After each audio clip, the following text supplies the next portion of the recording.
Class 8 chapter 3 understanding quadrilateral.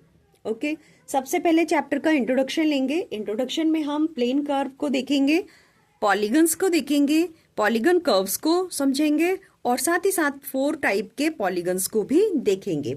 Okay, plane curve क्या होता है? प्लेन कर्व वो कर्व्स होते हैं जो किसी एक पॉइंट से स्टार्ट होते हैं और किसी दूसरे पॉइंट पे एंड करते हैं, लेकिन वो कहीं पर भी बीच में एक दूसरे को इंटरसेक्ट नहीं करते हैं, कहीं बीच में एक दूसरे को नहीं काटते हैं, उन्हें हम प्लेन कर्व्स कहते हैं। ठीक है, नाउ पॉलीगन्स क्या होते हैं? पॉलीगन्स वो कर्व्स होते हैं, पॉलीगन्स वो कर्व्स हैं जो कि लाइन सेगमेंट से मिलकर बने होते हैं। ठीक है, किसी एक पॉइंट से स्टार्ट होते हैं और उसी पॉइंट पे आके एंड कर जाते हैं और जो है ये लाइन सेगमेंट से बनते हैं।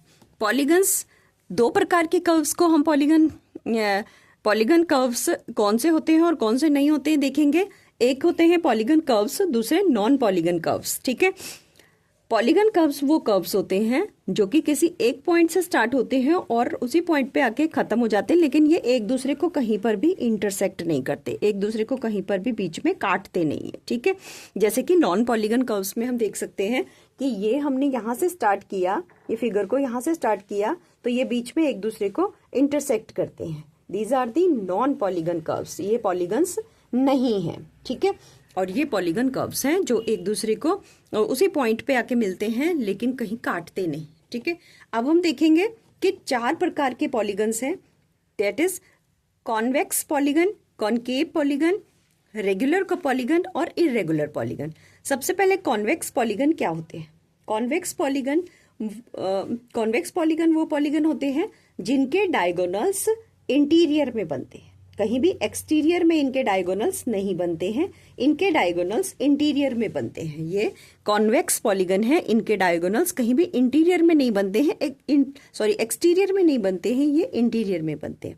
कॉनकेव पॉलीगन्स वो पॉलीगन्स होते हैं जिनके डायगोनल्स एक्सटीरियर में भी बनते हैं, एक्सटीरियर में इनके डायगोनल्स बनते हैं। ठीक है, रेगुलर पॉलीगन्स वो होते हैं जिनके साइड्स भी और एंगल्स भी लगभग बराबर होते हैं। ठीक है, इनकी साइड्स भी इक्वल होती हैं, they have equal sides and equal angles, इनके सारे एंगल्स भी इक्वल होते हैं, इन्हें हम रेगुलर पॉलीगन्स कहते हैं। इरेगुलर पॉलीगन्स वो होते हैं जिनके साइड्स भी इक्वल नहीं होती हैं और उनके एंगल्स भी इक्वल नहीं होती। जैसे कि हम इस एंगल में, यहाँ पे इस ट्राइंगल में हम देख सकते हैं कि इनकी जो साइड्स हैं वो इरेगुलर हैं। ठीक है, और एंगल्स भी इरेगुलर हैं क्योंकि यहाँ आपके पास 90 डिग्री का एंगल है और ये दोनों एंगल अलग है। ठीक है, तो इस तरीके से इनकी साइड्स भी अलग होती हैं और एंगल्स भी अलग होती हैं इरेगुलर पॉलीगन्स की।